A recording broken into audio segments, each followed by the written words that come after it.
Assalamualaikum warahmatullahi wabarakatuh.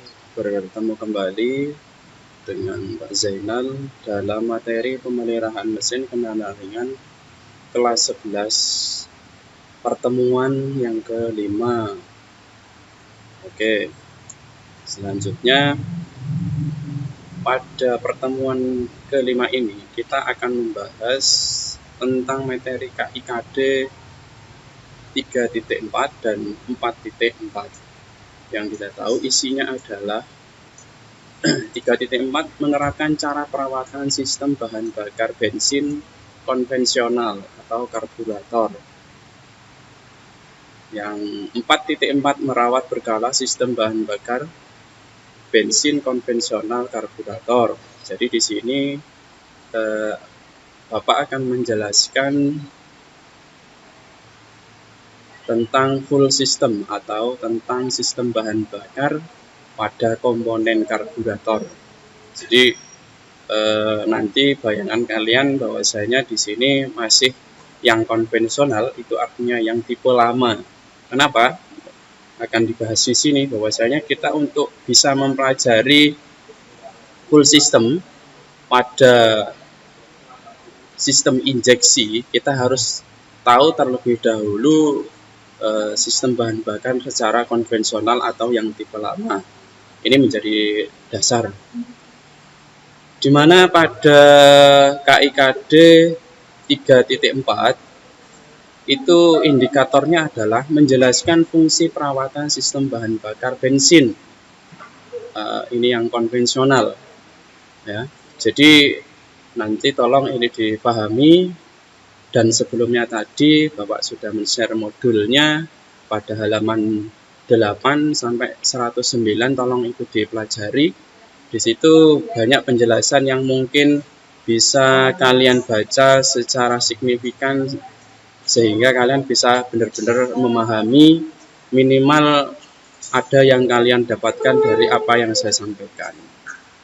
Yang kedua, menentukan cara perawatan sistem bahan bakar bensin secara konvensional, mengidentifikasi komponen-komponen sistem bahan bakar bensin secara konvensional. Kemudian pada poin 4.4 itu merawat berkala sistem bahan bakar.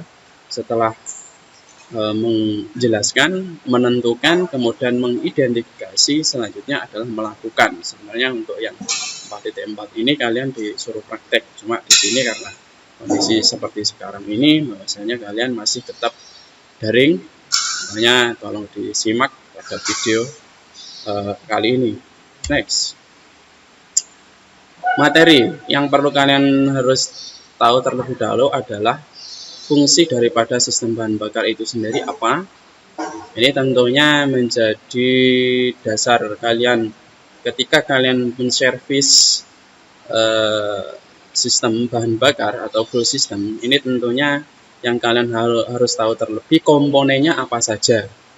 Ya, komponen di sana apa saja, mulai dari tangki, ya, alirannya mulai dari tangki, kemudian ke karburator atau sebelumnya mungkin melalui filter bensin, atau sebelumnya ada yang menggunakan pompa. Makanya harus mengidentifikasi terlebih dahulu komponennya apa. Oke, yang kita fokuskan di sini adalah pada komponen karburator, ya. Jadi karburator itu apa sebenarnya? Karburator adalah ini suatu alat yang berfungsi untuk merubah bahan bakar dalam bentuk cair itu menjadi kabut, ya. Karburator berasal dari kata karburasi atau mengabutkan, sehingga di sini disampaikan bahwasanya karburator itu adalah alat yang ada pada full system atau sistem bahan bakar itu yang berfungsi untuk mengubah bensin yang masih berupa cair menjadi kabut. Ini tentunya ada tujuan kenapa bensin dari bentuk cair dikabutkan sebelum masuk kepada silinder atau kepada ruang bakar. Ini tentunya harus kalian identifikasi kenapa harus dikabutkan. Belum sampai di situ. Kemudian setelah kita tahu fungsinya, prinsip kerja dari karburator itu adalah, bisa kalian baca, ketika udara ditiupkan melalui bagian pipa atau ujung penyemprot, itu tekanan di dalam pipa itu akan turun. Ini faktor daripada gaya atmosfer. Gaya atmosfer yang ada di luar dengan yang ada di dalam pipa, ketika ditekankan udara, itu akan mengurangi tekanan yang ada di dalam pipa, sehingga cairan di dalam tabung penyemprot itu akan terhisap ke dalam pipa. Ini prinsipnya sama dengan pada penyemprot nyamuk, ya, penyemprot nyamuk. Jadi kalau ketika kalian tekankan udara pada pipa, pipa itu akan menghisap cairan yang ada di tabungnya. Karena apa? Karena faktor tekanan yang ada di dalam pipa itu turun, ya, sehingga akan menghisap daripada cairan atau bensin yang ada di tabung atau di ruangan bawahnya, itu akan naik ke atas. Setelah itu terdorong oleh udara, sehingga terbentuklah partikel-partikel kecil dari berupa cair menjadi udara atau menjadi kabut. Semakin, ini prinsipnya, semakin cepat aliran udara memotong pipa, maka akan semakin rendah pula tekanan di dalam pipa, ya. Semakin banyak cairan yang terhisap ke dalam pipa, ya. Jadi itu tolong dipahami. Kemudian di sini sistem aliran bahan bakar konvensional. Ini tolong dilihat bagannya, ya. Mulai dari full tank atau tangki bahan bakar, kemudian full line, ini artinya aliran bahan bakar selang. Kemudian di sini ada full filter, ini artinya penyaring bahan bakar. Kemudian full pump, ini pompa bahan bakar. Setelah itu terakhir karburator. Di antara full filter dan full line, ya, di antara full line dengan full filter ini sebelumnya ada namanya charger canister. Itu apa charger canister? Charger canister itu adalah sebuah alat yang berfungsi untuk mengembalikan daripada uap yang ada pada tangki itu kembali untuk dihisap oleh piston. Jadi nanti ini charger canister itu adalah sebuah katup pengembali, di mana full tank yang namanya bahan bakar bensin itu juga menguap di dalam tangki, sehingga di sini uapnya itu daripada terhambur atau keluar melalui celah, mendingan uap itu, karena uap itu masih mengandung namanya bensin, makanya dia akan terhisap oleh piston, sehingga akan digunakan untuk menambah jumlah bahan bakar tersebut. Berikutnya, kemudian komponen pada karburator itu tentunya nanti harus kalian baca terlebih dahulu bahwasanya komponen yang ada pada karburator itu apa saja. Ini yang pertama adalah venturi, ya. Pada venturi ini sendiri masih dibagi menjadi beberapa tipe. Ada yang menggunakan ini variabel venturi, ada yang menggunakan fixed venturi, ada yang menggunakan air valve venturi. Ini artinya apa? Ini ada 3 jenis venturi. Yang perlu kalian terlebih dahulu adalah ruang venturi itu ruang apa? Ini tentunya kalian harus memahami terlebih dahulu apa itu venturi. Ya, ini kita baca terlebih dahulu. Karburator dengan venturi tetap atau fixed venturi ini akhir-akhir ini atau dewasa ini masih banyak digunakan karena konstruksinya sederhana dan tidak perlu perawatan. Sifat utama karburator tersebut menggunakan sebuah venturi tetap dengan diameter tertentu. Besarnya kevakuman yang dihasilkan oleh udara mengalir melalui venturi tersebut sesuai dengan kecepatan aliran. Venturi itu bisa diartikan dengan penyempitan ruangan. Ya, kita lihat gambarnya di sini fixed venturi. Kenapa dipersempit? Ini untuk mempercepat aliran udara, Ini dari sini, kemudian masuk ke dalam silinder. Itu ruangannya dipersempit dengan menggunakan ruang venturi, ya, dipersempit.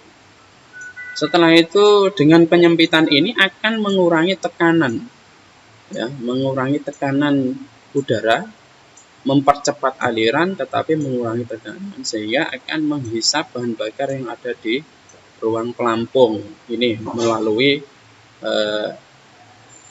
nozzle atau melalui lubang main jet, ya, disebut dengan lubang main jet nanti, ya. Nanti akan kita bahas untuk pertemuan berikutnya, karena ini pada sistem bahan bakar ini sebenarnya yang kita bahas banyak sekali. Karena keterbatasan waktu, makanya akan kita singkat bahwasanya nanti ini adalah main jet, di mana main jet ini untuk keluaran dari ruang pelampung untuk menuju silinder, ya. Jadi ini main jet, ini venturinya. Ini yang tipe fixed venturi, double venturi. Jadi ada 2 venturi, ya. Nanti bisa yang kecil ini bisa dilepas, ya. Kemudian ini yang venturi variabel, yang kita tahu kalau pada sepeda motor ini, venturi variabel ini dipakai pada sepeda-sepeda motor Matic. Contohnya apa? Yang Matic Mio yang karburator itu, ini masih menggunakan venturi variabel. Atau sepeda motor rata-rata menggunakan venturi variabel, contohnya Supra itu masih menggunakan skep. Ya, skep itu yang biasanya disebut dengan venturi variabel. Kenapa? Karena skep itu kan mengikuti gas, gerakan daripada putaran gas. Kemudian air valve ini, throttle valve itu ini terletak pada mobil, ya, pada kendaraan ringan. Ini tentunya yang tipenya throttle valve. Ini akan kita bahas berikutnya, next. Kemudian untuk komponen berikutnya adalah air vent tube. Air vent tube itu apa? Kita bahas terlebih dahulu. Berfungsi untuk mempertahankan tekanan udara di dalam ruang pelampung. Ini kita lihat ruang pelampungnya adalah B, sama dengan tekanan udara yang ada di luar, di air cleaner yang C. Kita lihat ini. Nah, jadi air vent tube itu yang mana air vent tube? Bisa kita lihat di sini, air vent tube. Jadi pada ruang pelampung itu ada saluran pernapasan. Jadi yang disebut dengan air vent tube itu disebut dengan air ini adalah udara. Vent itu berasal dari kata ventilasi, tube itu berarti lubang, ya, tube, lubang. Jadi di sini adalah fungsinya mempertahankan tekanan agar supaya di dalam ruang pelampung ini tidak terjadi yang namanya ruang hampa, yang menyebabkan susahnya bahan bakar untuk masuk. Jadi seperti itu. Next. Berikutnya adalah ini float chamber. Float chamber ini disebut dengan sistem pelampung, ya. Orang bilang di sini pelampung. Nah, ini di bahasa tekniknya adalah float chamber, ruang pelampungnya, ya. Ini bahan bakar fuel pump dari pompa bahan bakar. Kemudian ini needle valve atau jarum pelampung, ini pelampungnya. Kemudian ini main jetnya, ini air vent tube. Kemudian ini throttle valve atau gas, ya. Sehingga di sini kalian harus melihat gambar secara signifikan untuk bisa mempelajarinya. Kita baca pelampung dirancang untuk menjaga agar bahan bakar berada pada permukaan yang tetap pada semua kondisi kerja mesin. Jadi ini harus ini ini maksudnya adalah ketinggian daripada main jet dengan ruang pelampung itu tidak lebih tinggi daripada main jet. Kenapa? Sebab ketika nanti ruang pelampung isinya lebih tinggi daripada main jet, maka yang terjadi adalah pengepresan atau overflow, ya. Overflow itu disebut dengan pengepresan. Bahan bakar dipompa oleh pompa bahan bakar, mengalir melalui needle valve menuju ruang pelampung, ya. Kemudian dengan gerakan pelampung, needle valve dapat membuka dan menutup saluran untuk menjaga agar permukaan bahan bakar tetap selalu pada ukuran, jadi jangan sampai melebihi ini. Urutannya adalah dari pompa bahan bakar, kemudian needle valve, baru ke ruang pelampung. Berikutnya. Kemudian ini gambaran konstruksi dasar daripada karburator. Ini masih konstruksi dasarnya. Kita lihat seperti yang kita jelaskan bahwasanya dari flow chamber, kemudian inlet jet, kemudian main jet, metering needle, main air bleeder, kemudian venturi. Kita lihat flow chamber. Flow chamber tadi adalah ini flow chamber, kemudian inlet jet. Inlet jet yang mana? Kita lihat di sini inlet jet. Nah, inlet itu berarti masuk ya, inlet jet dari sini. Kemudian main jet itu berarti bisa disebut dengan main nozzle tadi. Ini main nozzle. Kemudian metering needle itu artinya ini. Metering needle itu bisa disebut dengan jarum pengatur. Ini. Nah, ini. Kemudian main air bleeder, pencampur udara, kemudian baru ke venturi, keluar melalui venturi. Oke. Ini skema daripada sistem primary low speed. Artinya apa? Primary low speed itu masih tahap awal daripada kecepatan rendah. Jadi nanti bisa kita lihat di sini urut-urutannya, bahwasanya karburator itu kan harus bisa melayani dalam kondisi apapun, mesin dalam kondisi apapun. Mulai dari kecepatan rendah, kemudian kecepatan sedang, sampai kecepatan tinggi, itu harus bisa melayani karburator itu. Ya, jadi jangan sampai ketika kecepatan rendah bisa melayani, naik menuju kecepatan sedang, itu karburator berebut, apalagi sampai ke kecepatan tinggi. Ya, itu tujuannya seperti itu. Bahwasanya kita harus pelajari step by step. Ini banyak sekali step by step. Belum lagi nanti penambahan sistem yang ada pada karburator itu juga sangat banyak. Yang perlu kalian pahami terlebih dahulu adalah mulai dari yang kecepatan rendah. Makanya di primary low speed ini urut-urutannya bagaimana. Ya, oke. Yang pertama yang harus kita perhatikan di sini adalah mulai dari bagan ini, flow chamber. Kita lihat flow chamber ini adalah yang kita tahu, flow chamber adalah ruang pelampung, kemudian inlet jet.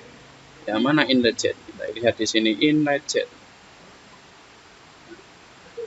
Slow jet, inlet jet sama. Slow jet dengan inlet jet ini. Ya.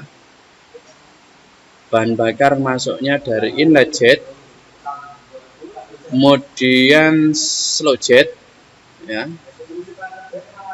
Inlet jet itu berarti sebelumnya ya, dari needle valve tadi, kemudian slow jet. Nah, ini slow jet.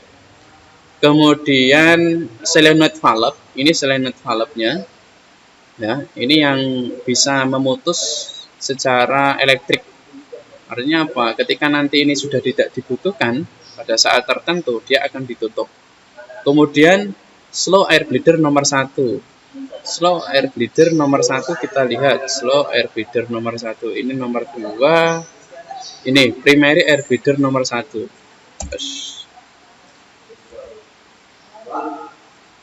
Primary air bleeder nomor 1. Ini campuran udaranya. Ini ada gambar air, kemudian masuk ke sini melalui primary bleeder nomor 1, masuk di slow jet, kemudian lagi sebelum ke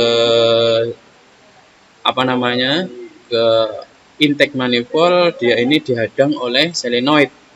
Ya, solenoid ini sebuah katup ya, sebuah katup elektrik yang bisa menutup dan membuka dengan electrical ya, melalui kunci kontak. Ya.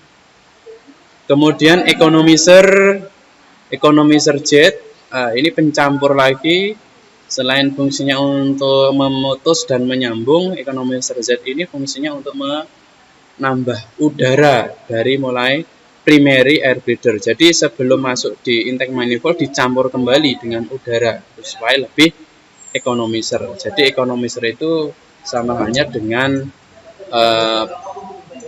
penyampur tambahan. Kemudian ada bypass port.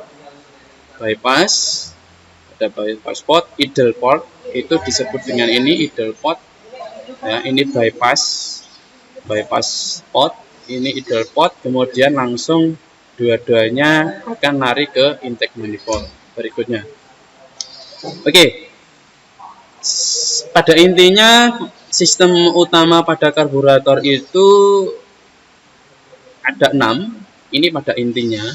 Sebelum kita nanti akan membahas berikutnya, masih ada sistem pengaya, sistem kemudian kecepatan lambat, kecepatan tinggi, sistem pelampung, sistem cuk, kemudian percepatan atau acceleration.